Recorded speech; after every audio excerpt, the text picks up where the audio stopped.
Bueno, buenas tardes. Vamos a comentar unos temas relacionados más que nada con el procedimiento de fiscalización que del tema que les comentaron ahorita. Pero bueno, más o menos vamos a comentar estos 4 puntos en este ratito, ¿no?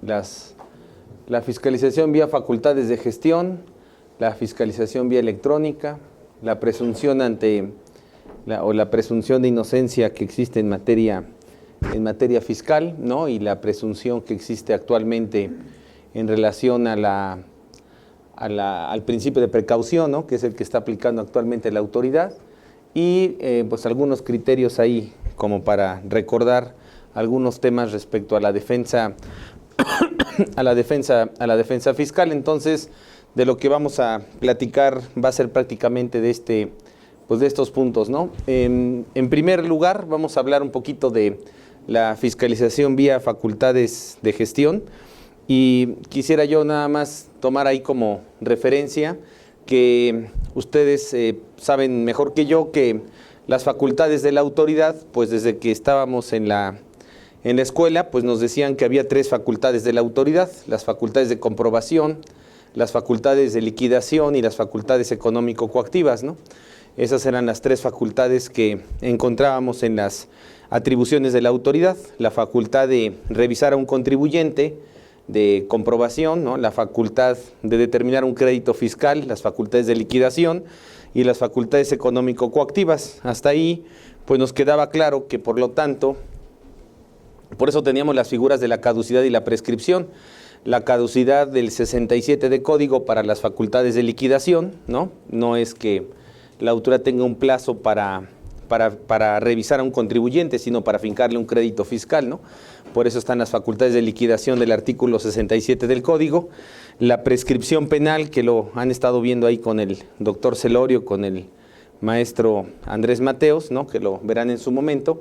Y por lo tanto, pues las facultades de comprobación siempre sirvieron para 3 cosas, ¿no? O sea, para 3 cosas hace una auditoría la autoridad fiscal.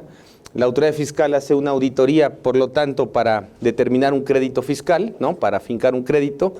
Por eso diríamos que son las facultades de liquidación, y de ahí nace entonces precisamente el plazo de la caducidad, ¿no? El tiempo que tiene la autoridad para poder determinar un crédito fiscal. Las facultades de comprobación están en el artículo 16 constitucional y por lo tanto pues son simples actos de molestia. Por eso diríamos que las facultades de comprobación no caducan ni prescriben. Lo que caduca o prescribe es la consecuencia, ¿no? ¿Qué es lo que caduca? Pues fueron las facultades de liquidación. Después de que la autoridad lleva a cabo una auditoría, pues esa auditoría tiene 3 finalidades. 1, fincar un crédito fiscal, que sería materia fiscal, que serían las facultades de liquidación, ¿no? Por lo tanto, hay un plazo para que la autoridad pueda llevar a cabo eso, ¿no? Y entonces por eso encontramos el artículo 67 del Código, la caducidad, pero desde el punto de vista de las facultades de liquidación, no de las facultades de comprobación. Después tenemos la siguiente consecuencia es que la autoridad pueda formular una querella, una denuncia, ¿no?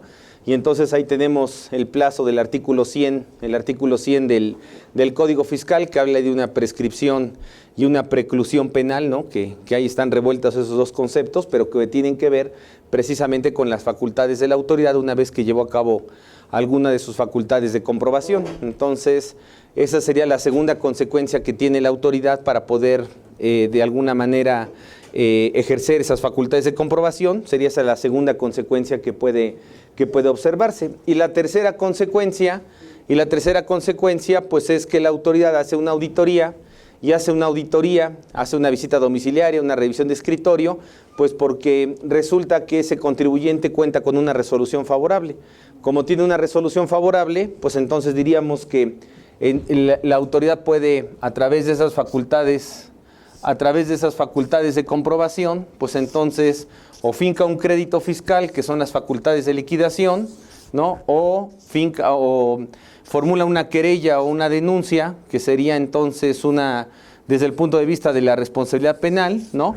O bien, habiendo una resolución favorable a un contribuyente, pues la autoridad tiene entonces el juicio de lesividad, ¿no? El juicio de lesividad, todo proveniente de estas facultades de comprobación. Por eso las facultades de liquidación son lo que caduca, ¿no? Artículo 67 del Código Fiscal. Las facultades de comprobación, pues están en el artículo 16 constitucional, son actos de molestia. Después de eso, vemos que tiene 3 consecuencias. Materia fiscal, ¿no? La liquidación y por lo tanto tenemos la caducidad del artículo 67, la formulación de la querella o la denuncia, que es materia penal, ¿no? Y ahí tenemos la prescripción del artículo 100 del Código Fiscal. Y luego, pues, si habiendo una resolución favorable que la autoridad encontró en una auditoría, pues puede promover un juicio de lesividad. Aquí diríamos que es la materia contencioso-administrativa, aquí es la materia penal, aquí es la materia contencioso-administrativa, y pues aquí tiene la autoridad la preclusión del artículo 13 de la Ley Federal de Procedimiento Contencioso Administrativo. Entonces, en este plazo, pues tiene la autoridad la posibilidad de promover un juicio de lesividad. Para eso son las facultades de comprobación. Por eso cuando estábamos ahorita platicando, para entrar al tema de lo que son la fiscalización vía facultades de gestión, pues diríamos que en la escuela nos enseñaron que en materia fiscal están primero las facultades de comprobación, después las facultades de liquidación, y bueno, después de las facultades de liquidación, si el contribuyente no paga, pues entonces estarían las facultades económico-coactivas, ¿no? El inciso A, el B, y bueno, el inciso C, ¿no? El número 3.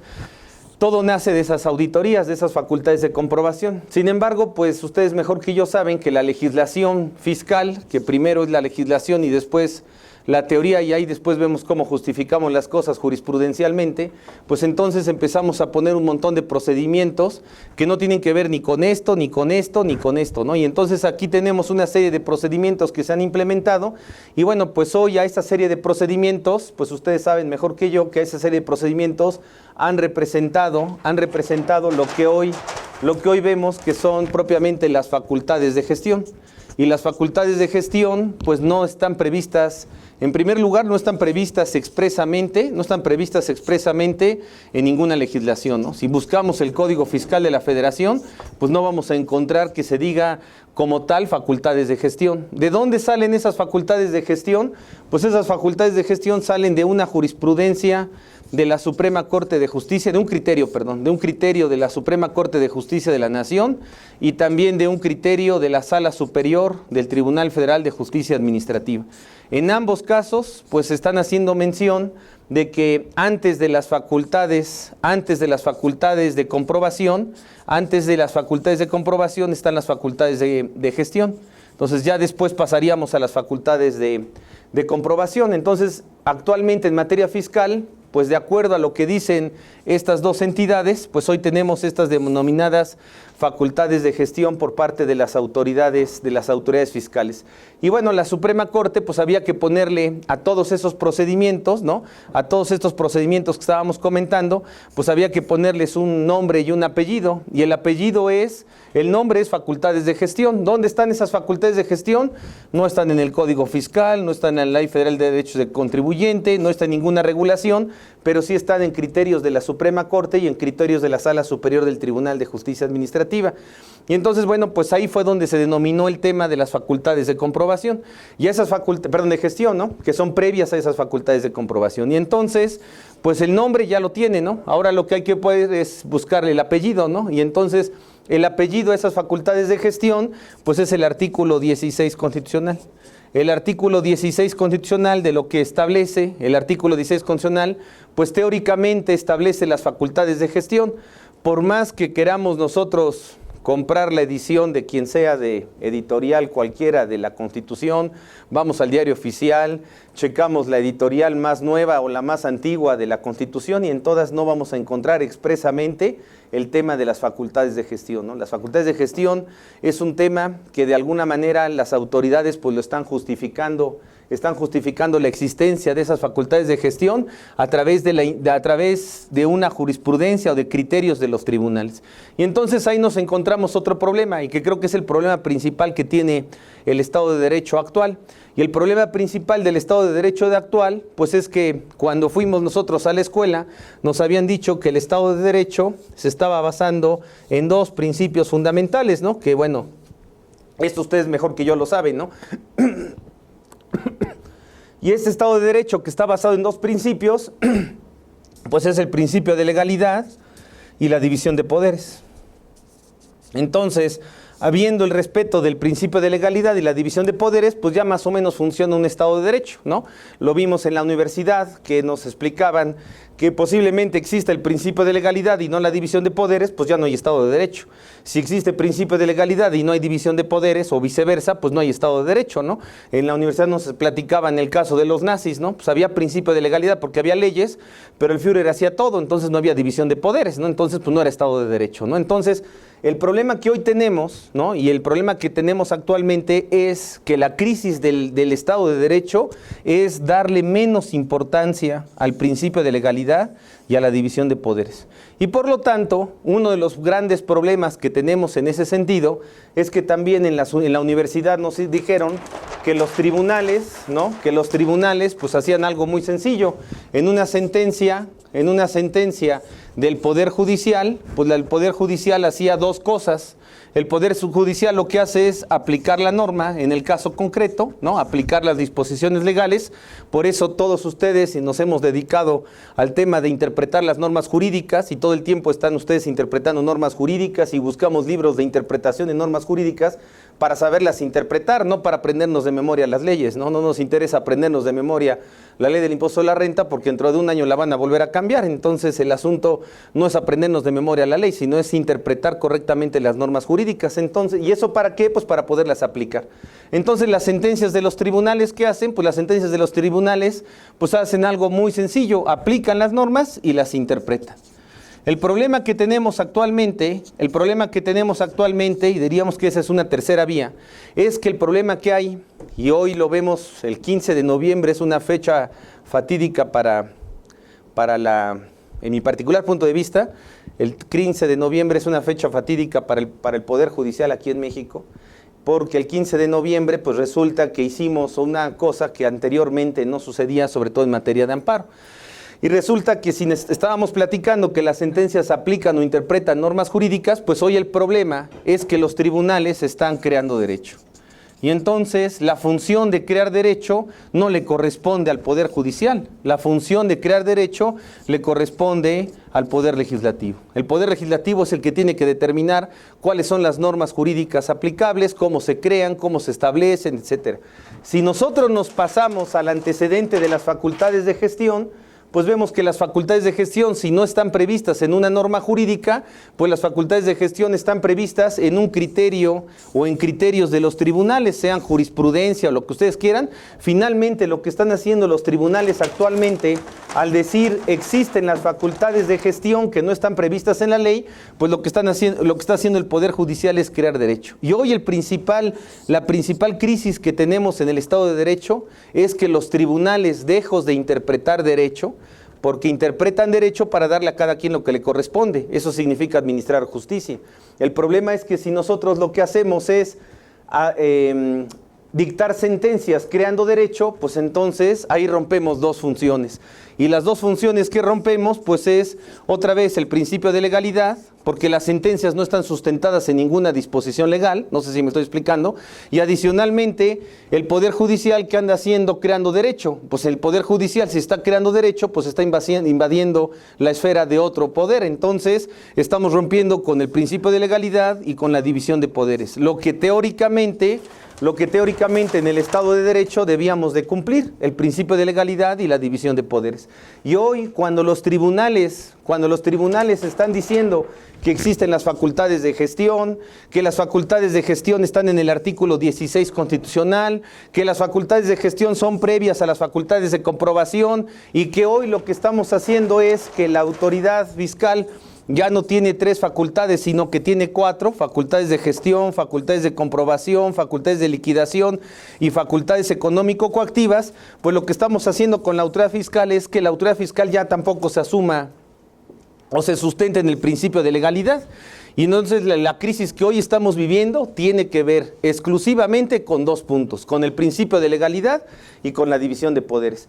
¿Cuántas veces a ustedes les ha tocado, por ejemplo, ir a la Prodecon, ¿no? Que espero no dar guayabazos, pero la Prodecon sí que es un peligro para la nación.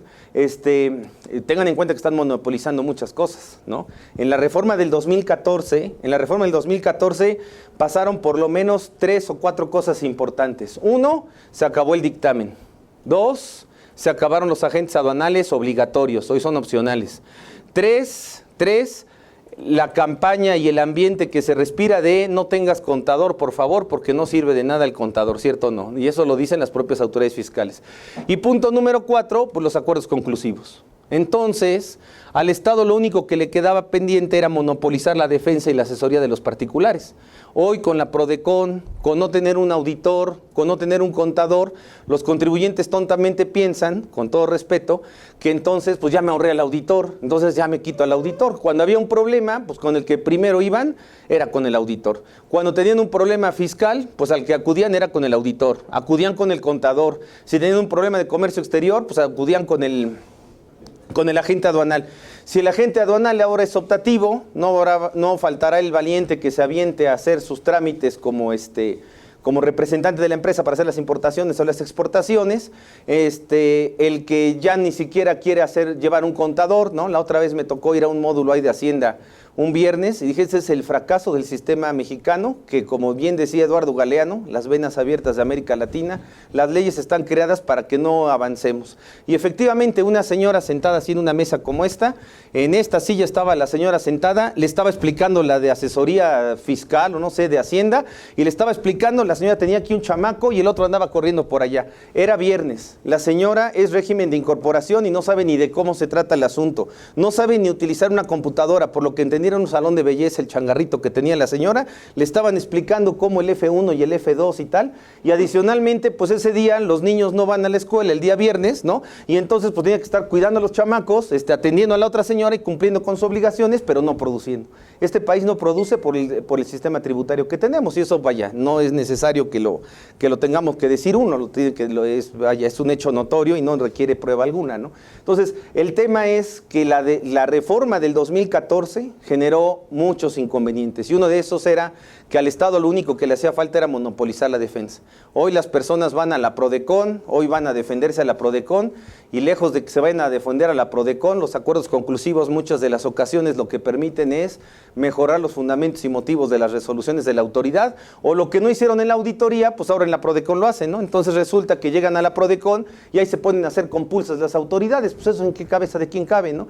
Y la otra vez mandamos un escrito ahí de la Prodecon y que nos contesta la Prodecon, dije no lo quise poner aquí, pero el que no me quiera después se lo mando, digo, pero eso es una aberración, en la Prodecon no atendemos cuestiones del principio de legalidad. Bueno, entonces si no atienden el principio de legalidad, cierren las puertas de este país y ya vámonos, ¿no? Porque es absurdo que la Prodecon tendría que ser el principal defensor del principio de legalidad. Hoy vivimos esa crisis, pero el problema es que la crisis está inundando todo, y a quien está inundando pues es principalmente al Poder Judicial, porque el Poder Judicial está permitiendo estas dos cosas, la violación del principio de legalidad y la división la violación a la división de poderes. Y luego pues nos ponemos a aplaudir el 15 de noviembre todos, porque salió una sentencia del artículo 19, si no por ahí búsquenlo, yo me imagino que están enterados del tema, donde una asociación política ganó un amparo porque no había una ley que tenía que establecer algo de un tema de presupuesto electoral, y entonces se dice, se otorga el amparo y la justicia, bla, bla, bla, bla, para efectos de que se le ordene al Congreso a que se ponga a legislar sobre esa ley. Entonces, lo que estamos haciendo es que los tribunales están creando derecho, y esa es la función del Poder Judicial. El Poder Judicial crea, interpreta o aplica derecho. Ese es el gran problema.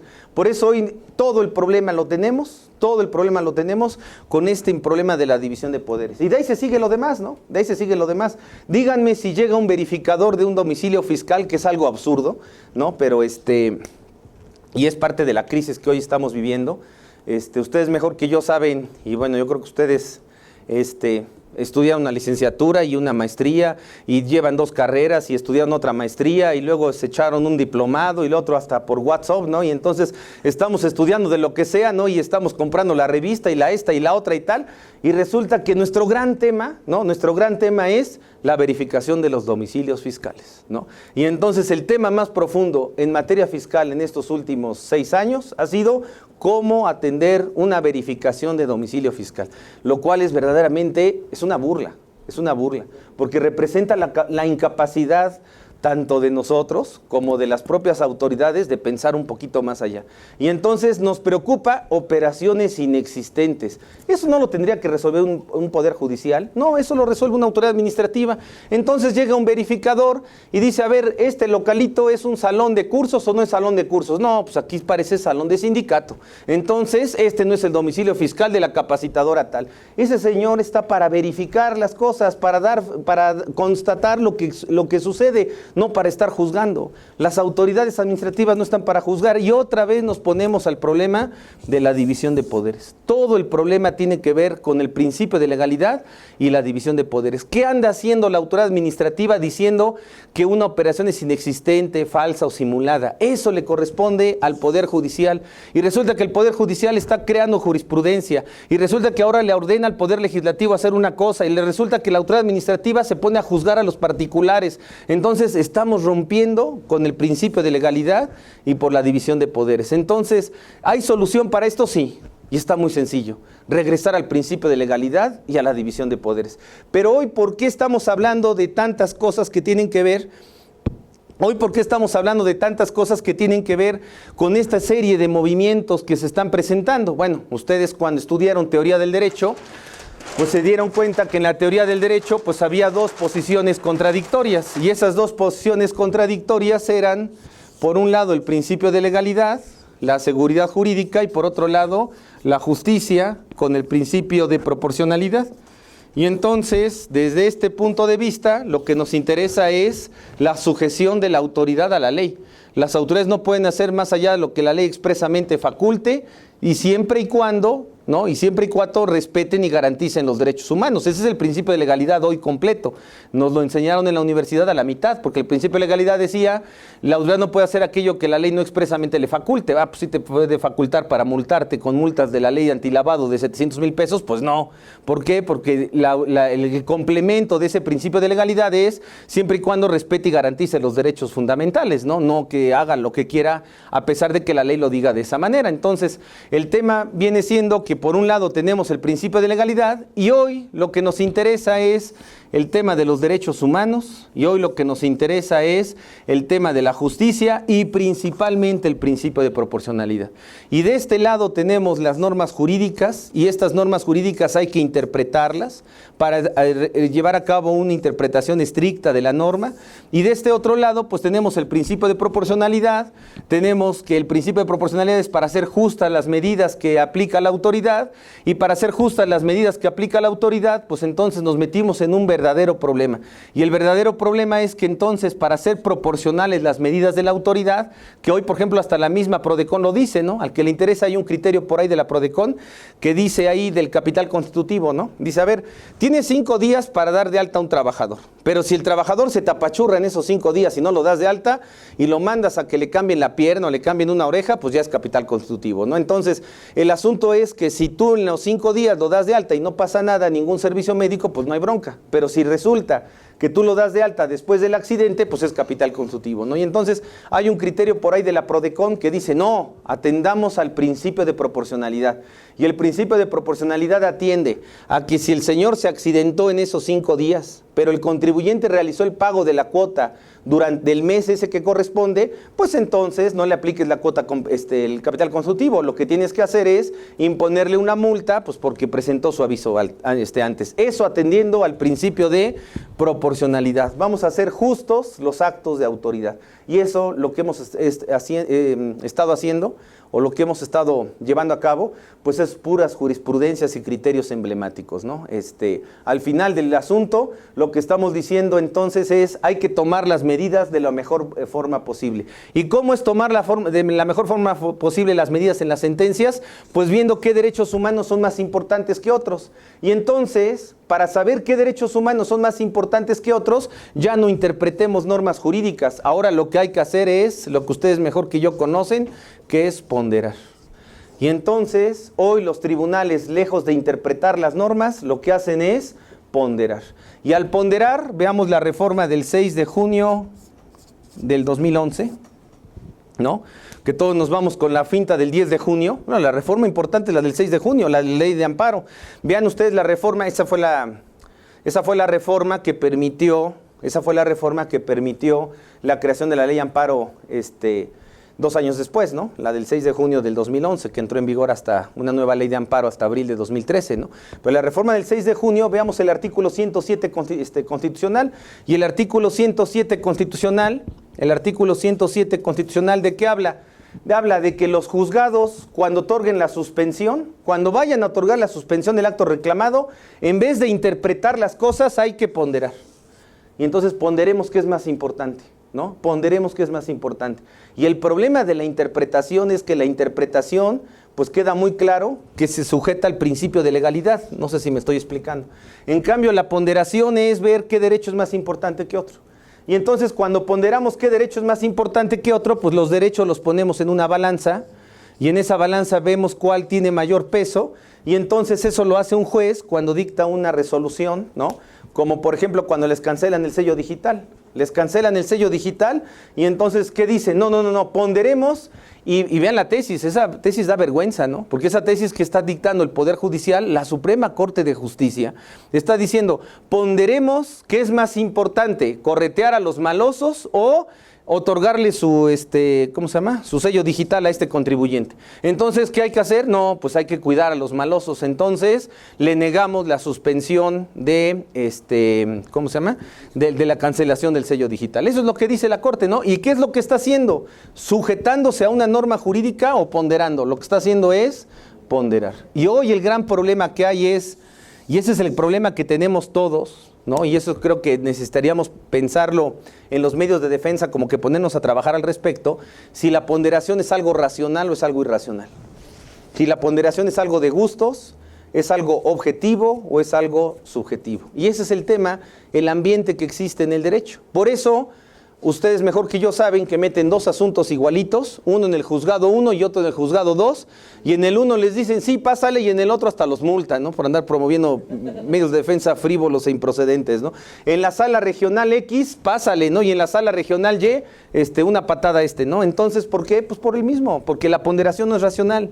Y el problema es que estamos todo el tiempo ponderando. Esto es una función del Poder Judicial. Cuando se pondera lo que está haciendo el Poder Judicial, los tribunales, es creando derecho. Y habría que pensar si las sentencias son para crear derecho, para aplicar la norma al caso concreto o, en su caso, para interpretar, ¿no? Y bueno, hoy la crisis que tenemos es precisamente esta, ¿no? Esta parte que tiene que ver con el tema de la ponderación. Y así nos podríamos seguir con el asunto del criterio de la jurisprudencia del asunto de las bebidas refrescantes. Chequen ustedes la tesis de agosto del año pasado, de este año, ¿no? De las bebidas refrescantes, ¿no? De la reforma del artículo 12 de la ley del IEPS, ¿no? Que promovieron su amparo las empresas, ¿no? Y entonces dijeron, oye, es que ponerle un peso más al valor de los productos, pues eso lo que va a representar es que aumente el valor y entonces pues se va a disminuir mi capacidad contributiva y por lo tanto se viola el principio de proporcionalidad, si me explico, ¿no? Y entonces la autoridad en el informe justificado, ¿qué fue lo que dijo? A mí me vale un pepino el principio de proporcionalidad. El principio de proporcionalidad no tiene nada que ver con el asunto del impuesto sobre alimentos no básicos o sobre el asunto de las bebidas refrescantes. A mí lo que me interesa es el artículo 4 constitucional, que el artículo 4 constitucional habla del derecho a la salud y el derecho a la alimentación suficiente y saludable. Entonces, pues hay una contradicción entre el artículo 31 y el artículo 4 constitucional. En el informe justificado dice la autoridad, el criterio fue artículo 4 constitucional, para eso creamos estos impuestos que están previstos en la ley del IEPS. En cambio, pues el particular se defendió con el artículo 31 fracción cuarta de la Constitución. Ahora vamos a ver qué dice la jurisprudencia de agosto, y la jurisprudencia de agosto dice es constitucional el impuesto sobre bebidas refrescantes. ¿Y por qué es constitucional? Porque ponderando, pues es más importante el derecho a la salud, ¿sí me estoy explicando?, que el tema de la proporcionalidad de esa empresa. Entonces, que se aplique el derecho a la salud. Habría que ver si efectivamente con eso estamos protegiendo el derecho a la salud o seguimos aquí en los coffee breaks tomando refresco y bebidas endulzantes y todo eso, ¿no? Entonces, el problema que tenemos hoy es, en realidad, todo tiene que ver con el asunto del principio de legalidad y la división de poderes. Y gracias a esa crisis que estamos viviendo relacionada con el principio de legalidad y la división de poderes, es que encontramos pues que existen las facultades de gestión. Y entonces toda la política pública pues va encaminada a desconocer el principio de legalidad.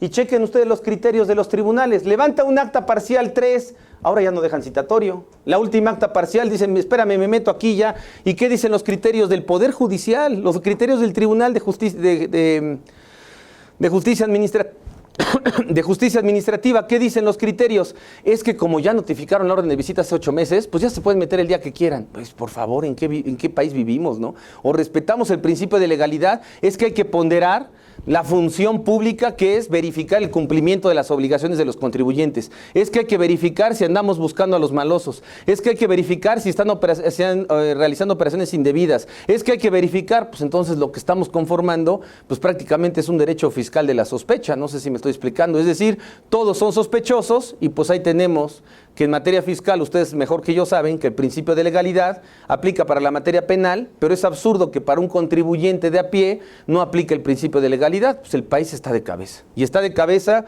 porque en parte nosotros tenemos la culpa de que no hacemos respetar el principio de legalidad y la división de poderes, que es fundamental en cualquier Estado de Derecho. Pero hoy apelando a los derechos humanos, ¿no? Lo que estábamos viendo aquí, ¿no? Hoy apelando a los derechos humanos, pues están violando derechos humanos, ¿no? ¿Cierto o no? Porque resulta que a una empresa cuando le cancelan el sello digital, yo diría que eso es pena de muerte. ¿Por qué? Porque si hoy todo es mundo electrónico, pues si te cancelan el sello digital, pues ya se murió. Entonces es una pena de muerte. Pues no, el artículo 22 de la Constitución prohíbe la pena de muerte. En el debate en Argentina para establecer un nuevo código penal, llevan 4 años pensando en ese nuevo código penal y dijeron, a ver, más de 30 años en la cárcel, ¿qué es peor? ¿Aplicar la pena de muerte o poner a una persona más de 30 años en la cárcel? Porque si es peor poner a una persona más de 30 años en la cárcel, pues entonces, si la pena de muerte está prohibida, pues entonces la pena de más de 30 años, pues también estaría prohibida. Entonces vamos a legislar de que las sanciones no sean de más de 30 años. Pues aquí tenemos sanciones de 170 años más lo que se acumula este fin de semana, ¿no? Entonces el asunto es que al final del camino, teóricamente estamos protegiendo derechos humanos, pero estamos violando derechos humanos. Y entonces, esa es la función prácticamente de lo que viene siendo el problema que tenemos actualmente y que está en el artículo 107 constitucional, que tiene que ver con la ponderación. Y gracias a la ponderación, pues hoy tenemos ese tema de las facultades de gestión, que no están en ninguna disposición legal, sino que por criterio de los tribunales, pues resulta que hoy existen esas facultades de gestión. Y entonces ya les pusieron nombre, se llaman facultades de gestión, y ya les pusieron apellido, ¿no? Y a ese apellido que le pusieron a esas facultades de gestión, pues es precisamente el artículo 16 constitucional. Es decir, diríamos que el apellido es el sustento constitucional, ¿no? Y el sustento constitucional está en el artículo 16. ¿De dónde se desprende ese sustento constitucional? ¿De dónde se desprende una interpretación del artículo 16? Pues no se desprende de ningún lado. Lo que pasa es que la Constitución, de lo que se hace de la Constitución, es que la Constitución normalmente se pondera. Y para ponderar hay que argumentar. En cambio, las normas jurídicas, para aplicarlas hay que interpretarlas. Por lo tanto, pues nosotros venimos de esta escuela, ¿no? De la escuela de la aplicación y la interpretación de las normas, ¿no? Cuando ustedes estudiaron alguna materia de derecho, pues casi había que aprenderse como perico las leyes, ¿no? Entonces, ¿por qué? Pues porque había que saber interpretar las normas jurídicas. Hoy ya no es así. Hoy el tema es que teóricamente hay que ponderar y hay que argumentar. El problema de ponderar y argumentar es que estamos violando ese principio de legalidad y esa división de poderes. Pero bueno, así están las cosas hoy. Precisamente por eso hoy hay tanta incertidumbre. Precisamente por eso hoy no sabemos qué criterios van a tener los tribunales. Diríamos que el criterio es no tener criterio, ¿no? ¿Por qué? Porque no sabemos ni siquiera qué es lo que va a pasar. Lo que le dijimos al secretario, el magistrado lo dice totalmente distinto. Si el día lunes se despiertan mal, entonces cambian el criterio. Si el día viernes están de buenas, pues entonces lo dejan para el lunes para ponerlo de malas.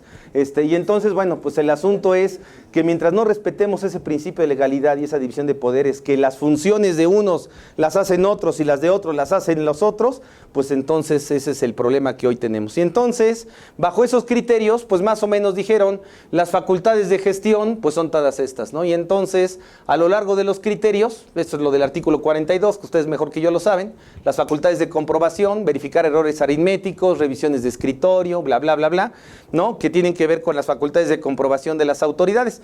Del otro lado tenemos las facultades de gestión, y de las facultades de gestión, pues diríamos así, más o menos, así un cuadrito de lo que ha pasado en los últimos 4 años en los tribunales es, en primer lugar, de las facultades de gestión, verificación de presentación de declaraciones, aquí apuntamos 41 de código, que parece ser que no son facultades de comprobación, sino facultades de verificación de presentación de declaraciones, el artículo 41 del Código Fiscal.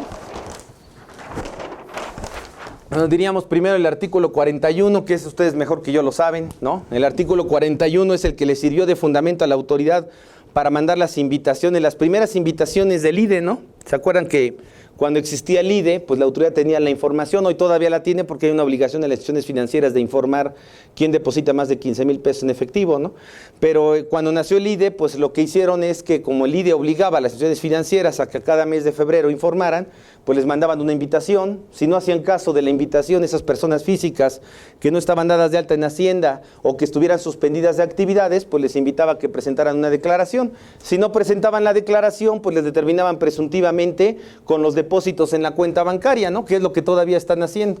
Y entonces, ¿cuál es el fundamento? Pues el artículo 41 del Código. Y entonces, el artículo 41 dice que para determinar presuntivamente, pues hay que basarse en las 6 últimas declaraciones del contribuyente, la que resulte mayor.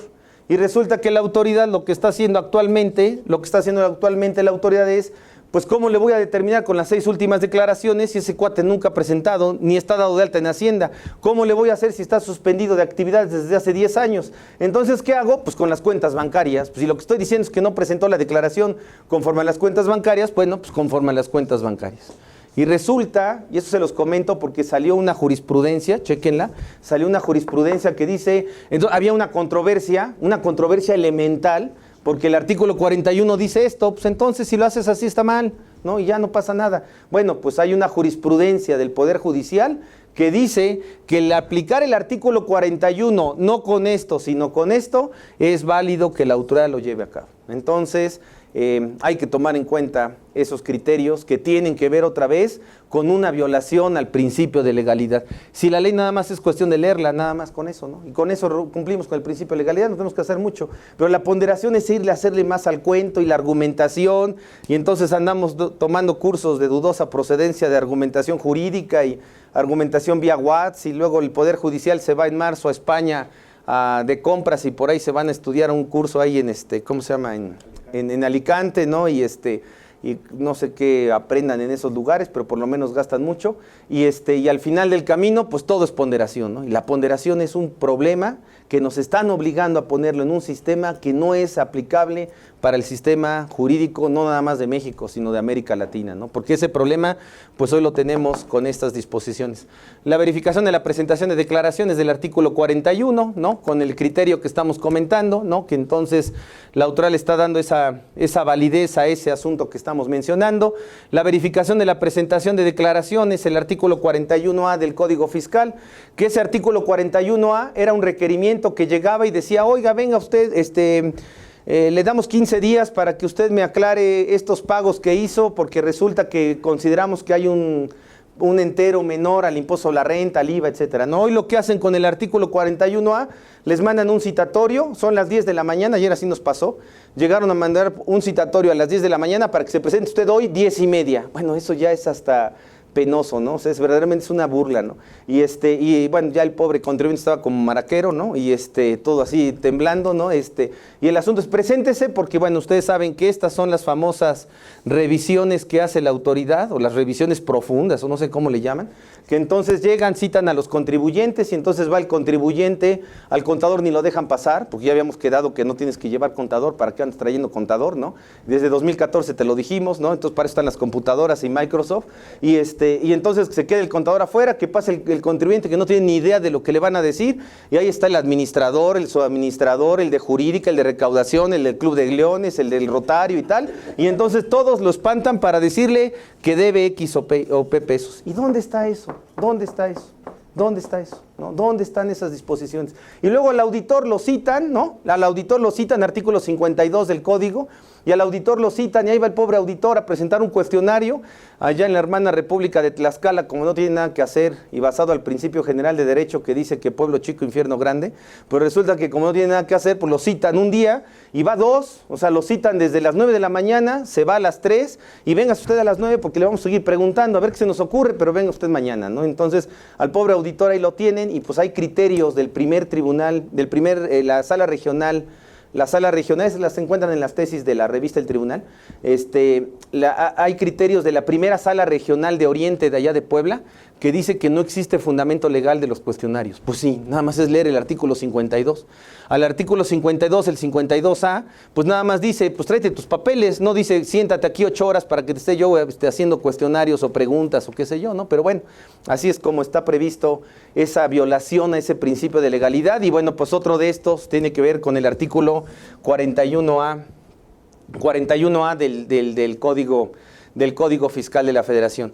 Me brinco lo de la verificación del domicilio porque ahorita vamos a hacer un máster en verificación de domicilio fiscal, entonces vamos a comentar varias cosas ahí en otra laminita, entonces ahí les vamos a dar el carácter de doctorado en verificación de domicilio fiscal, un tema profundísimo, pero después vamos a hablar del 42A del Código, ¿no? El 42A, las famosas invitaciones. Si quieren checar por ahí una tesis de aquí de la Ciudad de México, del 2001-2002, de un colegiado que dice que el 42A es inconstitucional. Entonces, dice, pues es inconstitucional el 42A, las invitaciones son contrarias al artículo 16. No existe fundamento para que la autoridad pueda planear las facultades de comprobación, porque el 42A son para planear las facultades de comprobación, no para fincarle ninguna resolución de carácter definitivo al contribuyente. Aquí no estamos hablando de resoluciones de carácter definitivo a los contribuyentes, aquí simplemente es para planear las facultades de comprobación de la autoridad, por lo tanto, pues para eso son las invitaciones. Y entonces aquel colegiado dijo, pues esto es inconstitucional, porque el artículo 16 de lo único que habla es de las facultades de comprobación, no hay otra cosa más. Claro, eso lo dijo hace 16 años. Hoy el tema es que hay otra cosa más que se llaman facultades, entonces las facultades de gestión, ¿no? Entonces, bajo ese criterio, pues están las invitaciones. Hoy las invitaciones la autoridad las utiliza, sobre todo el Seguro Social, ¿no? Las utiliza, y ustedes mejor que yo lo saben, pues la utiliza para determinar, manda una invitación para decir, oye, creo que hace 10 años que te diste de alta como patrón, pues parece ser que hace 10 años que diste de alta como patrón, pues a lo mejor la actividad ya la cambiaste o ya la modificaste o ya no es la que corresponde, etcétera. ¿Por qué no me mandas un escrito libre para decirme si has cambiado tu actividad o cómo andas o pues ya te corregimos aquí y ya no te revisamos los últimos 5 años? En mi muy poco saber y entender, ustedes mejor que yo lo han de saber, yo nunca he visto que esas amenazas se cumplan, salvo a 2 políticos. Pero políticos que se equivocaron de playera, ¿no? Por andarse cambiando del Necaxa al América y luego a las Chivas, y ándale, por andarte cambiando. A salvo a 2 políticos le hicieron una auditoría de 5 años el Seguro Social. Pero fuera de eso, yo nunca he visto que esa amenaza se aplique para cualquier hijo de vecino, ¿no? Y eso es lo que normalmente hace el Seguro Social. Y entonces, si no me contesta usted la invitación, pues nos vamos a ir a una auditoría de 5 años, ¿no? Y entonces ahí el pobre está presentando su información, entrega su información y lo que le conviene a la autoridad lo convierte en una resolución definitiva y esa resolución definitiva le dice rectificación de tu actividad. Te rectifico tu actividad porque tú no eres quién sabe qué, si no eres quién sabe qué, y por lo tanto, pues con esta rectificación, pues ahora a ver cómo le haces, ¿no? Y entonces, pues esta resolución, pues desde luego que viene de un procedimiento que no tiene ninguna validez. Otra vez, principio de legalidad, ¿no? ¿Estamos de acuerdo? Pero bueno, pues es una forma en que la autoridad fiscaliza en forma masiva y que de alguna manera, con esa fiscalización de manera masiva, pues permite que la autoridad tenga mayor presencia con el tema de las invitaciones. El tema de las invitaciones, pues también, como ya después nadie le hacía caso, artículo 81, fracción 34 del Código Fiscal, pues entonces, como nadie le quiere hacer caso a mis invitaciones, pues ahí les va una multa. Y vean el artículo 81, fracción 34, que habla de las multas. Las multas por no solventar invitaciones. Pues no, que las invitaciones son invitaciones, ¿no? Cuando los invitan a una boda, pues ya sabrán si van o no van, ¿no? Pues una invitación es así, ¿no? El tema es que hoy el artículo 81, fracción 34, establece la procedencia de una multa. Con todo respeto, pues nunca he visto que impongan una multa a un contribuyente. la multa es de 15,000 pesos, ¿no?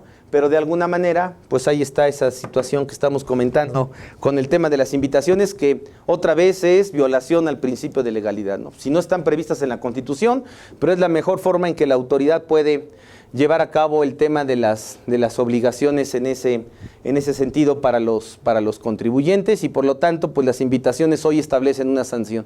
La invitación, para que proceda esa sanción, pues debía de tener el apercibimiento que diga que si no lo solventas te imponemos una multa, ¿no? Si no le solventas te imponemos una multa.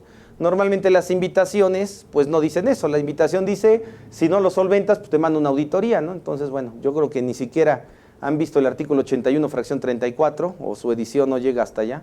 Pero bueno, pues el asunto es que ahí está esa disposición, y es precisamente porque es una manera de que la autoridad pues ha observado que no se da cumplimiento a esa obligación de solventar esas invitaciones. Sin embargo, yo creo que ahí en las invitaciones diríamos que todo lo que digas será usado en tu contra, ¿no?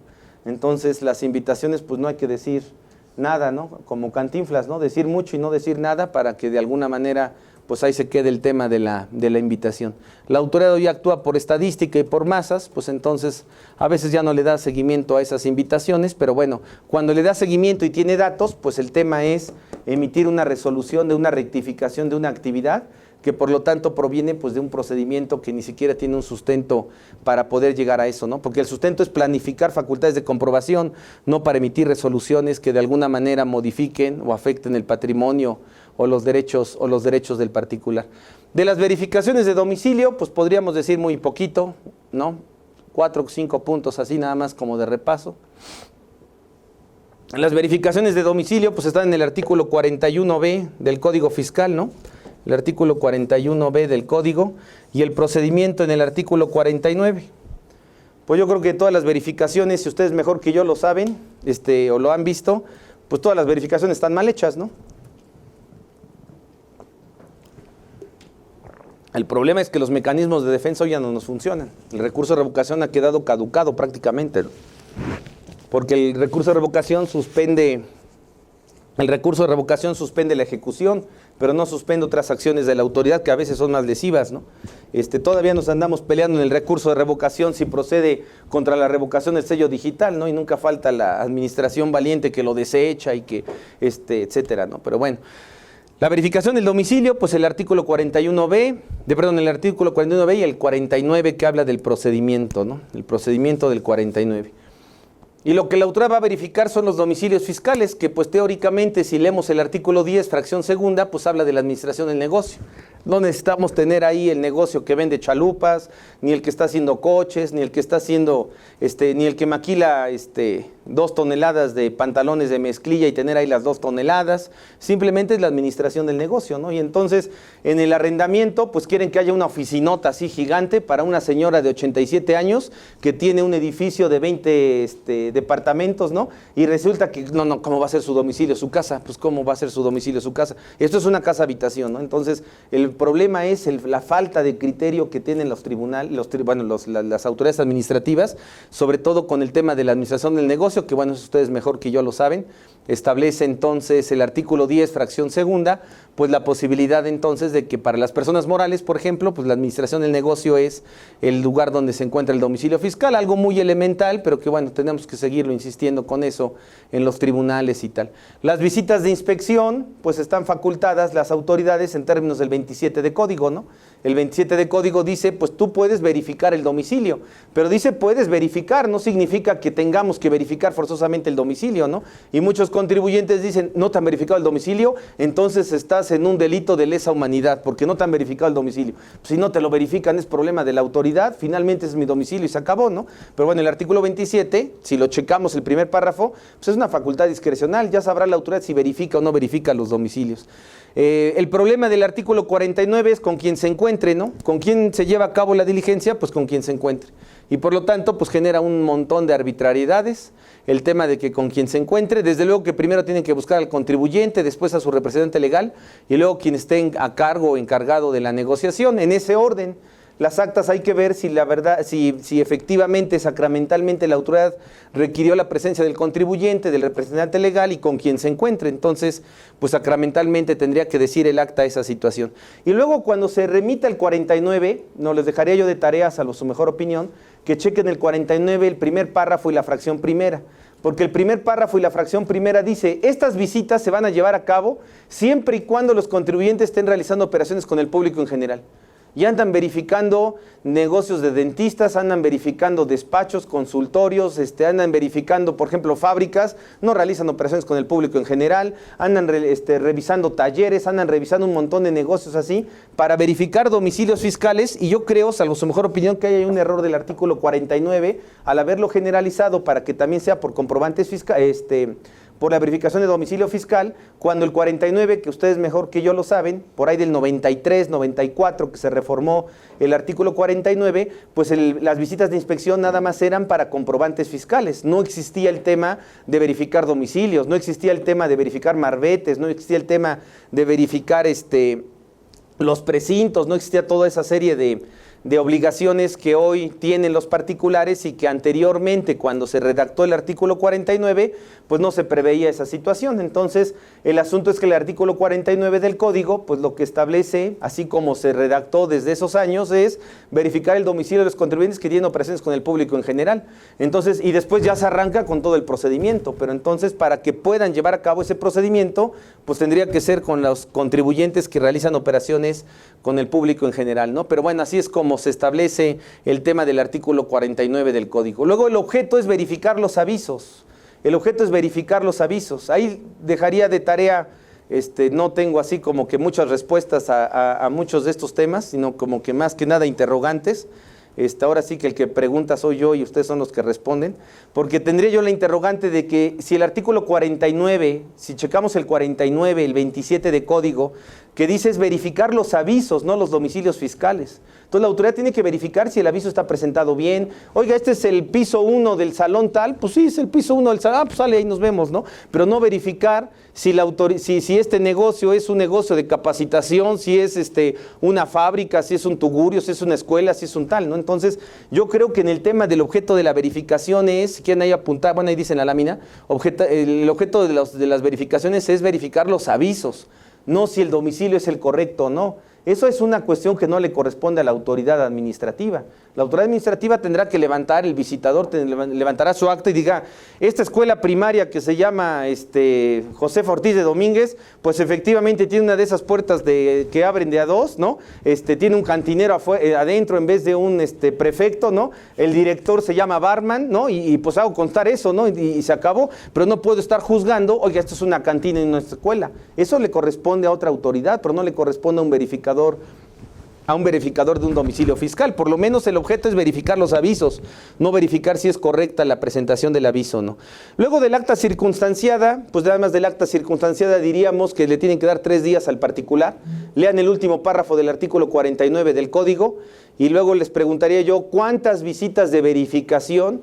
Primero, en cuántas visitas de verificación levantan el acta. Ahí están 8 horas levantando el acta. Es algo verdaderamente sorprendente, ¿no? Es lamentable para el nivel intelectual que tenemos los mexicanos, que es no saber cuántos libros hemos leído, pero en ese nivel tan intelectual que tenemos, pues por eso necesitamos tardarnos 8 horas para redactar un acta que diga que en este salón hay 3 mesas y hay 30 personas. Y para eso nos tardamos 6 horas para levantar el acta. Y 45 llamadas de teléfono, ¿cómo vas? ¿Lo estás haciendo bien? No te están diciendo nada, no te están corrompiendo, no te están... Digo, es verdaderamente un ridículo lo que está pasando en este país con la materia fiscal, ¿no? Está más, pues diríamos más... en una crisis absoluta ese tema, ¿no? Y el acta circunstanciada, pues el problema es que ahora de entrada ni siquiera te la piden, ni te la entregan, ¿no? Levantan el acta y se van, oiga, mi copia, pídala, porque aquí no estamos autorizados. Y bueno, y el artículo 16 constitucional, ¿qué dice, no? Entonces, toda esa serie de tonterías tienen que ver con la última parte del artículo 49 del Código. Teóricamente, si el procedimiento es del 49, pues hay que ver el último párrafo del 49. ¿Y qué dice el último párrafo del 49? Pues que le den 3 días a para que diga algo respecto a esta inspección, ¿no? Precisamente por eso el artículo 49 no lo declararon inconstitucional. Ustedes recuerden que cuando se implementaron estas visitas hubo un montón de amparos por el asunto de las visitas de comprobantes fiscales, porque se atendían con quien estuviera en el negocio. Los contribuyentes, ¿qué dijeron? Pues se viola la garantía de audiencia, y la autoridad dijo, no se viola la garantía de audiencia porque la autoridad levanta un acta y al levantar un acta le da 3 días para manifestar lo que su interés convenga. Y como en materia fiscal la garantía de audiencia es posterior y no es previa, como lo establece el artículo 14 constitucional, pues esto es válido. Por lo tanto, mientras le otorguen los 3 días al particular para manifestar lo que su interés convenga de una visita de comprobantes fiscales, de una de verificación de domicilio, etcétera, pues es válido que se lleve a cabo esa diligencia. Y pues resulta que yo les preguntaría en cuántas visitas de verificación de domicilio les dan 3 días para manifestar lo que a su interés convenga. Pues yo digo que si de cada 100, en 105 se los niegan, ¿no? O sea, la autoridad nunca autoriza los 3 días, ni le avisa al contribuyente, ni le informa, ni nada, y bueno, pues eso genera esas violaciones que estamos comentando. Sin embargo, ¿cuáles vendrían siendo las consecuencias del domicilio fiscal? Pues las consecuencias del domicilio fiscal, 1, si gustan apuntarlo ahí, pues no procede el aviso de cambio de domicilio, que eso la autoridad lo puede hacer en términos del artículo 27, bueno, 10 y 27 del Código. No procede el aviso de cambio de domicilio fiscal, que eso lo manda la autoridad por buzón tributario, lo manda en forma personal. Hoy los contribuyentes están como los porteros que están chutándole 2 balones al mismo tiempo, ¿no? Porque por un lado te notifican personalmente y por otro lado por el buzón tributario. No sé qué haya sido su experiencia de ustedes, pero el criterio de la Corte es totalmente opuesto a lo que sucede en la realidad.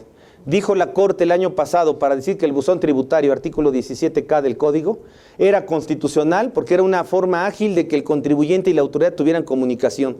Pues yo no sé qué ha pasado, pero el tema es que el asunto, lo más delicado que hay es que por lo menos a nosotros nos ha pasado que el contribuyente ni se ha enterado de lo que llega del buzón tributario.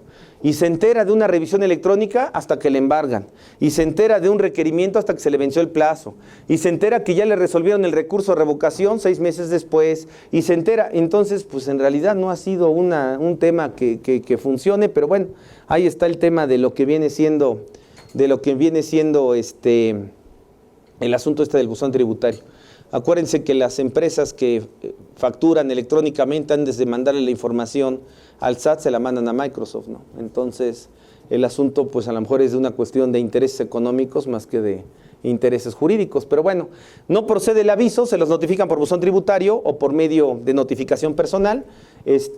La poca experiencia que les pudiera yo platicar es que a esa resolución hay que hacerle caso y esa resolución hay que decir, sí es cierto, me dijeron que ya no estoy aquí, entonces me regreso para allá, ¿no? Entonces el primer error de la autoridad es, ¿cuál es el fundamento legal para decir ya no estoy en este hotel si no estoy en el de ahí enfrente? Si de aquí ya me corrieron, ya me dieron las llaves, ya se dieron cuenta que llevo 6 meses sin pagar renta, pues ya ni me quieren ver. Entonces, ¿qué hago? Pues me meto a la casa de enfrente. Me meto a la casa de enfrente, la autoridad no me verifica porque no se le ocurrió, porque no quiso, porque vino a las 3 de la tarde, porque resulta que cuando llegó el que está encargado de checar los domicilios o el que está encargado ahí del negocio, pues resulta que anda viniendo los días jueves en la tarde a cursos de dudosa procedencia y resulta que no encuentra a nadie, pues entonces no procede tu cambio de domicilio. Y entonces lo primero que hace la autoridad es regresar el domicilio automáticamente al domicilio anterior, ¿cierto o no? ¿Y dónde está el fundamento legal de eso? Pues eso es verdaderamente, no tiene ni lógica, ¿no? No tiene ni lógica eso. Y luego el otro problema, que yo creo que es importante comentarlo, es el tema de que cuando la autoridad manda esa resolución, muchos contribuyentes se espantan y regresan el domicilio. Y entonces dicen, ay, sí es cierto, ya se dieron cuenta que ese no era, entonces mejor nos regresamos. Y entonces se regresan y aguas con el regresar el domicilio porque ahí sí es un consentimiento que mandamos un cambio de domicilio incorrecto. La primera consecuencia es que no procede el cambio de domicilio. Esa resolución es materia de impugnación vía recurso, vía juicio contencioso administrativo. La segunda consecuencia es la infracción por el aviso. Quien apuntamos 79 fracción primera de código. La multa del 79 fracción primera es de 1,700 pesos. En una cooperacha pagamos la multa y se acabó. Pues el problema es no impugnarla por las consecuencias que después representa. El asunto no es pagar la multa, sino el asunto es la consecuencia que representa el no haber hecho el cambio, el permitir la imposición y que quede consentida la multa del artículo 79 fracción primera del Código. Como hoy la autoridad lo que hace en este derecho fiscal de la sospecha, lo que hace es que ya no recauda, al Estado no le interesa recaudar, ¿no? Y eso yo creo que nos tiene que quedar claro. El derecho fiscal ha cambiado sustancialmente. Al Estado no le interesa recaudar, siempre vamos, es que quieren más recaudación, es cierto. ¿Por qué tienen a verificadores 8 horas levantando un acta para decir que este no es el domicilio? ¿Ese señor está recaudando en ese momento? No está recaudando nada. Y lo que va a pasar es que esas 8 horas que costó un señor, más quién sabe cuántas llamadas, más que llegar a su jefe, más que no sé qué tanto, le generó de recaudación al Estado 1,700 pesos de multa. ¿Está recaudando el Estado con eso? Y luego cancela el sello digital, pues está cerrando la llave del que está haciendo la facturación. El Estado no le interesa recaudar actualmente. El Estado hoy lo que tiene es que concesionó todo, ¿no? Es más, el 01800 del SAT, hablen al 01800, son empresas privadas, ¿no?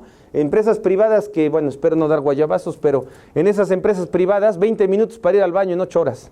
Entonces, le tienes que poner ahí escape y te vas al baño y regresas, porque si te basas de los 20 minutos, te descuentan por no estar atendiendo las llamadas. Entonces, pues ahí ya se desocupó, ya se desocupó el escape y vas corriendo, ¿no? Porque si haces cola, pues ya se te fueron los 20 minutos, ¿no? Entonces, el asunto es que hoy el Estado, pues lo que está haciendo es concesionando todo. ¿Le interesa recaudar? No le interesa recaudar. Hoy el derecho fiscal es totalmente vigilante y por lo tanto lo que hace el Estado no es recaudar. El Estado lo que le interesa es pues la presencia fiscal sobre los contribuyentes, la presencia administrativa, la presencia fiscal, y por eso pues el siguiente punto es la cancelación de los sellos digitales, artículo 17H del Código Fiscal. El artículo 17H del Código Fiscal, que para variar la Corte dijo que es constitucional, y si leemos la tesis, otra vez da vergüenza, ¿no? Con todo respeto, porque dice, cancelamos los sellos digitales y eso es constitucional, porque antes de la seguridad jurídica está el peligro de que los contribuyentes lleven algo indebido o estén evadiendo las obligaciones fiscales. A ver, el derecho fiscal está para perseguir a los evasores, para eso está el derecho penal. Bueno, y eso ustedes con el doctor Celorio lo vieron mejor que un servidor. Para eso está el derecho penal. Los que se portan mal, que los castiguen penalmente, pero no al derecho fiscal. El derecho fiscal está para administrar las contribuciones de los ciudadanos y se acabó. Entonces los ciudadanos no van a ser todos delincuentes. El que sea delincuente que le apliquen derecho penal, pero el que no sea delincuente que le apliquen derecho fiscal. El derecho fiscal no puede ser herramienta para andar buscando a los evasores fiscales. Para eso está el derecho penal, pues se pongan a trabajar los que ven el derecho penal, pero no los que están haciendo el derecho fiscal. Otra vez hay una invasión de esferas espantosa y un problema de nuevo sobre el tema de la división de poderes. Pero bueno, al final del camino, la cancelación del sello digital, eso lo dijo. Con el ejemplo de la cancelación del sello, con el ejemplo de la verificación del domicilio y con todos estos ejemplos, pues lo que da a entender es que el derecho fiscal no es recaudador.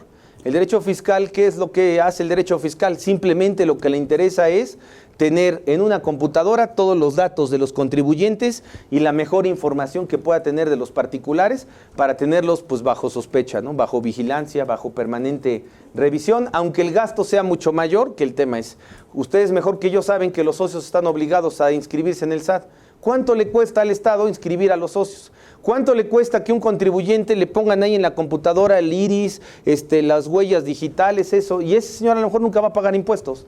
Entonces lo que le interesa al Estado es tener fiscalizado al particular, tenerlo sobre todo controlado y tenerlo vigilado, y prueba de ello es esa situación.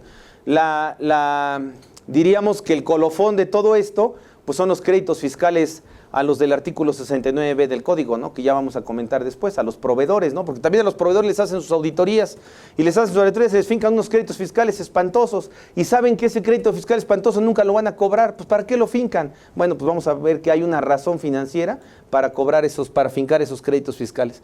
La cancelación del sello, y bueno, pues después el tema es que si no hice nada, pues entonces después dicen, aprovechamos y decimos que es un presunto contribuyente que realiza operaciones inexistentes, artículo 69B del Código, y luego el delito del artículo 110, fracción primera, si gustan apuntarlo. Creo que hoy, ¿no? Si hiciéramos así como que una estadística, que qué artículos son, qué delitos son los más perseguidos de la autoridad, pues diríamos que con el artículo 41, que viene siendo el 178, ¿no? Del Código Penal, del asunto del desacato a mandato de autoridad competente, ¿no?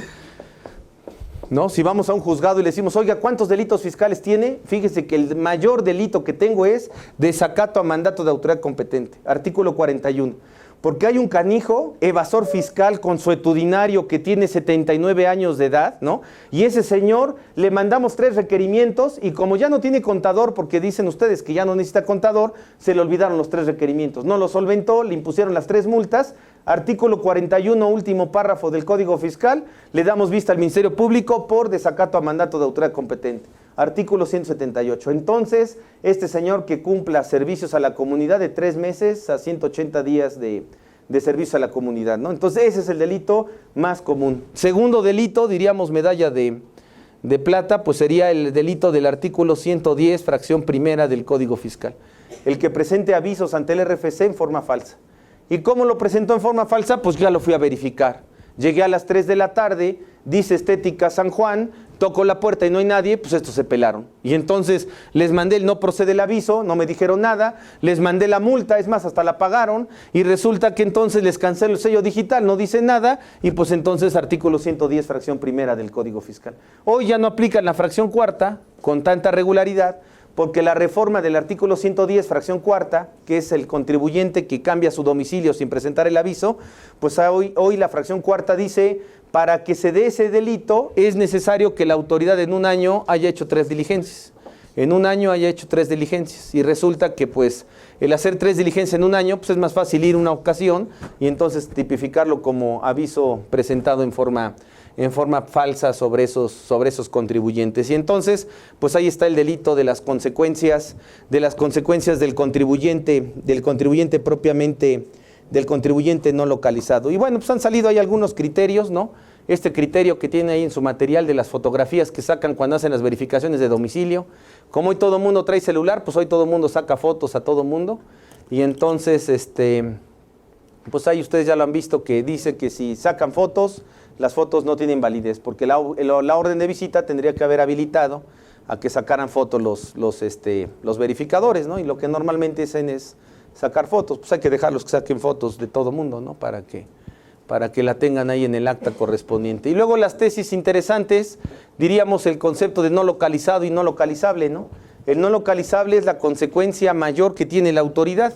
Si pusiéramos así como que una lista de quiénes son los contribuyentes, el no localizado, dice esta tesis, y la siguiente, el no localizado es al que le tocaron la puerta y a esa hora no estaba, y se acabó.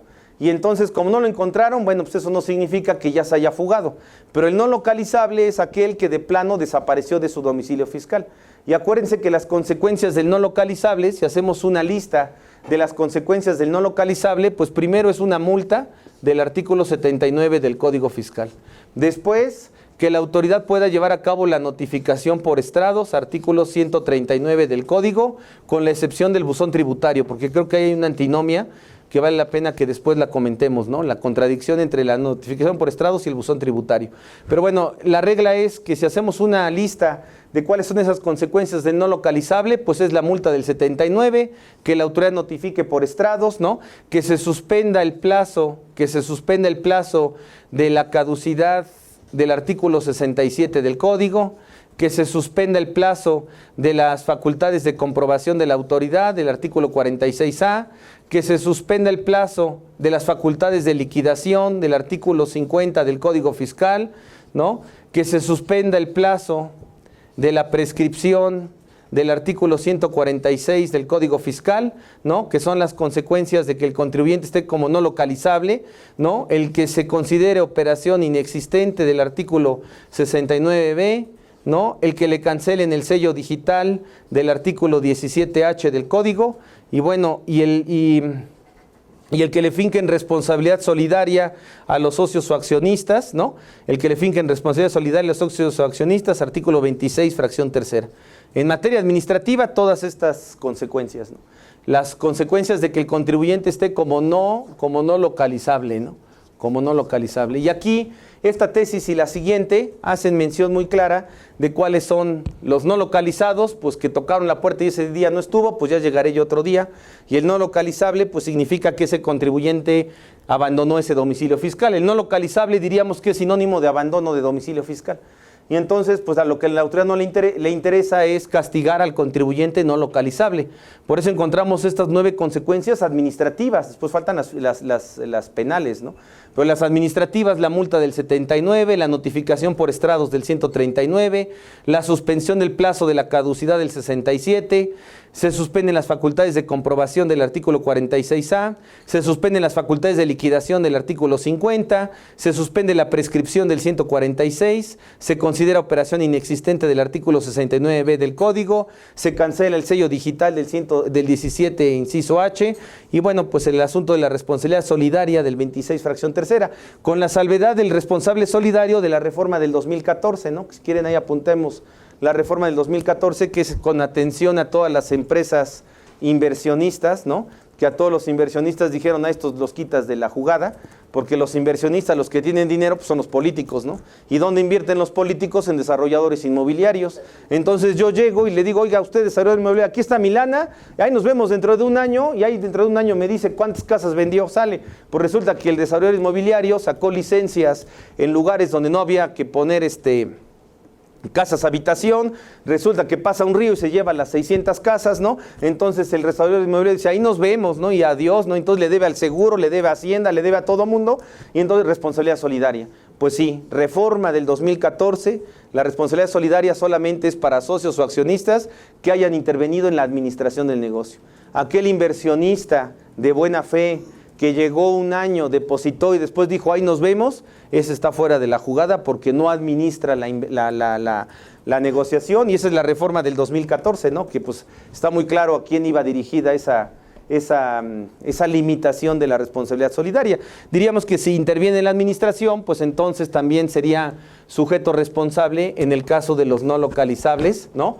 Que es así como que el que abandonó el domicilio fiscal. Y bueno, pues estas tesis hablan más o menos de manera interesante de lo que viene siendo ese concepto del tema del no localizable en ese orden de ideas. ¿Sí? ¿Estamos de acuerdo? ¿Comentarios? ¿Hasta aquí alguna duda? ¿Comentario? Nada más, en el caso de importadores también les cancelan el padrón. Ah, bueno, el padrón de importadores, sí, en materia de comercio exterior, ¿no? Así es. ¿Sí? O sea, se hace una diferencia entre no localizable y no localizable, y por eso hay diferentes supuestos. El no localizado es el que no abrió ese día su oficina y se acabó. Pero ahí está, ¿no? No se ha ido, no nada, simplemente no trabajamos de lunes a viernes y se acabó. Y el no localizable, teóricamente, por lo que dicen estas 2 tesis, ¿no? Esta y la anterior, ¿no? Lo que dicen estas 2 tesis es que el no localizable es el que abandonó el domicilio. ¿Qué es lo que le preocupa a la autoridad? No encontrar a los contribuyentes. Entonces dice, todo aquel que anda abandonando su domicilio, estas son las consecuencias administrativas, diríamos, ¿no? O previstas en el Código Fiscal, vamos a decirlo así, que no, ¿cómo se llama? Que se le aplican a todos aquellos que pues están como que abandonaron su domicilio fiscal. ¿Estamos de acuerdo? Y lo que hace la autoridad es que a veces confunde el no localizado con el no localizable. Y entonces, pues no localizado, no, pues no localizado es que hoy fuiste y no lo encontraste, pero no es lo mismo no localizado que abandonado, vamos a decirlo así, ¿no? Ahorita cerré mi oficina para venir aquí, pero eso no significa que ya me fui, ¿no? Entonces el asunto es que son 2 consecuencias distintas. Lo que persigue la autoridad, pues es el que abandonó el domicilio fiscal en forma permanente, diríamos así, ¿no? Entonces, estas tesis son interesantes porque hacen, esto es interpretación, esto es principio de legalidad, ¿no? Si esto lo hiciéramos todos los días, otro país tendríamos, ¿no? Pero bueno, pues hoy con este tema de que ponderamos, pues prácticamente estamos haciendo lo que queremos, ¿no? Ok, gracias. Sí, entonces si el notificador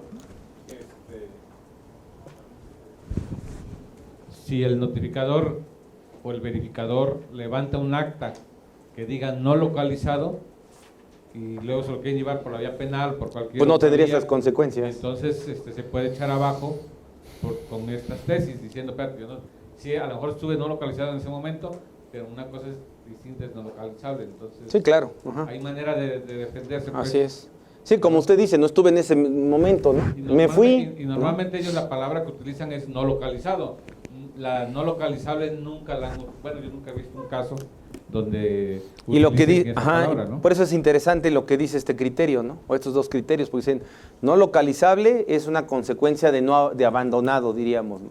Y no localizado es que pues no lo localicé en este momento y por lo tanto no significa que haya desaparecido, simplemente no estuvo en el momento que se llevó a cabo esa diligencia. ¿Estamos de acuerdo?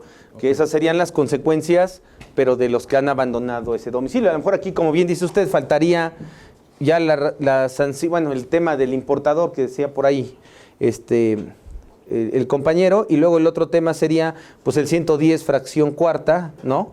O el 110 fracción primera, ¿no? El presentar los avisos, pero esto ya es una cuestión teóricamente pues de un delito, ¿no? Aquí lo que estaríamos diciendo pues son las sanciones o las consecuencias, más que sanciones, las consecuencias de carácter administrativo que se da porque el contribuyente esté como no localizable de su domicilio fiscal, ¿no? Y eso es la consecuencia que representan estos dos criterios que estábamos comentando. Desde luego que son criterios, ¿no? Son criterios y son criterios del Tribunal de Justicia Administrativa, no son jurisprudencia, pero bueno, nos dan de alguna manera cierta noción. Primero que se está aplicando el principio de legalidad y eso ya es bueno, ¿no? Y la segunda es, pues nos da noción más o menos de distinguir entre uno y otro de lo que estamos comentando. Luego de las mismas facultades de gestión, pues algo que resulta lamentable, que es el tema de la revocación de los sellos digitales. Y en la revocación de los sellos digitales, ustedes saben que el artículo 17H del Código, pues de plano ya hay una tesis que lo declaró constitucional, una tesis de la Corte que lo declaró constitucional, no lo han declarado inconstitucional, al contrario, lo declararon constitucional, y entonces la revocación de los sellos digitales, pues ya saben que establece el 17H, que en vez de quitarse todas esas fracciones, pues nada más lean la fracción décima debía decir todos, ¿no? Causales de revocar sellos digitales, todo, y ya nos quitamos de problemas, ahorramos tinta, ¿no? Porque pues dice todo, ¿no? El que tenga una infracción, el que haya presentado una declaración, el que no esté localizado, el que tenga operaciones inexistentes, bueno, pues todo eso tiene que ver con la revocación de los sellos digitales. Y lo que yo decía es que el problema de nuestros medios de defensa es que se han quedado cortos, porque todas estas medidas de 2014, pues modificamos los códigos, modificamos las leyes, implementan facultades de comprobación y los medios de defensa cada día están peor. Porque entonces, contra este tipo de medidas, pues el problema es, el primer debate es si la revocación, primero que llegue la resolución que revoca el sello digital, porque si ustedes mejor que yo lo saben, le revocaron el sello digital y pasan 6 meses y no les llega un mugre papel, ¿no? Y luego la otra es que ya notificado, pues presentan un recurso de revocación y se los desechan porque no causa un agravio en materia fiscal. Recuerden ustedes que el tema del recurso de revocación, yo no sé por qué razón no han declarado, eso es lo que debería de hacer ahí la Corte, donde el recurso de revocación prácticamente lo mutilaron, ¿no? Derogaron el artículo 129 del Código Fiscal. La revocación, antes había 3 tipos de recurso de revocación, hoy nada más hay 2. El recurso contra resoluciones definitivas y contra el procedimiento de ejecución. Y antes que el artículo 129 del Código, que hablaba de la revocación contra las notificaciones, pues lo derogaron. Entonces, lo que están haciendo es invitar al particular a obligarlo a irse a un juicio contencioso administrativo cuando está impugnando prácticamente las propias notificaciones. Pero bueno, independientemente de eso, en el caso de la revocación del sello digital, pues como existe la posibilidad de hacer la aclaración, pues la autoridad sostiene que no procede un medio de defensa. Diríamos que tanto procede la aclaración como la procedencia del medio de defensa. El problema de hoy de nuestros medios de defensa es que no suspenden la ejecución. Ustedes saben que hay 2 criterios que hacen mención de esto, ¿no? La suspensión provisional es improcedente, que es el criterio que después asumió la Corte, lo asumió en este año de febrero, si quieren apuntar en la tesis de la Corte es de febrero de 2017, donde está diciendo pues que prácticamente es procedente esa instancia que estamos comentando, y eso da como consecuencia pues que los particulares no tengan la posibilidad de defenderse en ese orden de ideas, y entonces las autoridades puedan de alguna manera determinar en qué casos las autoridades pueden revocar el sello digital sin que no tengan ni siquiera la posibilidad del particular de poderse defender ahí, o una defensa en ese sentido, ¿no?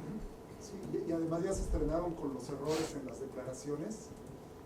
Ya me tocó un caso en el que igualmente les cancelaron los sellos digitales por un error que detectaron en las declaraciones. Digo, ya. Sí, que prácticamente es lo que decíamos del artículo, ¿cómo se llama? Del artículo del artículo 17, fracción décima, 17H fracción décima, ¿no? Exactamente. Que ahí todas. prácticamente está diciendo que son todas, ¿no? Y que de alguna manera el hecho de decir que son todas, pues deja la posibilidad de que el particular pueda no pueda defenderse contra ese tipo de resoluciones. Las tesis que estamos viendo, ¿no? La tesis que dice aquí, la tesis esta dice aquí, en su caso, amparar posibles operaciones incidentes simuladas o ilícitas. Y se impediría la ejecución de las facultades de control en materia fiscal de la autoridad. Y luego dice, a más que la sociedad y el Estado están interesados en que los contribuyentes realicen las operaciones fiscales que atañen su respectiva actividad adecuadamente conforme a los avances tecnológicos que establece la propia disposición.